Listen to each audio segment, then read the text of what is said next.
The 6th of September 23, I never use the services that pick out your items for you. I like to see what is there and then decide. Also, if it is food, expiration dates and condition of packaging is important for me. I also like to choose my own alternative if my first choice is not available. Cheap, everything in one location.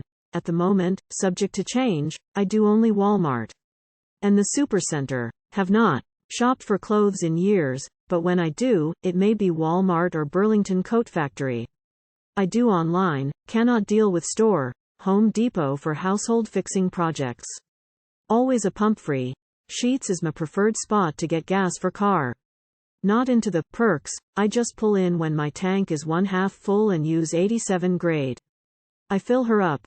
2006 Hyundai Elantra, lol, hoping gas is still around in my lifetime. Not interested in any electric vehicle.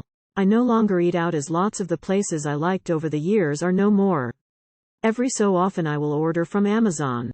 Usually when I need an item only they have. Not a fan of online anything. Too many chances to have my debit card info stolen.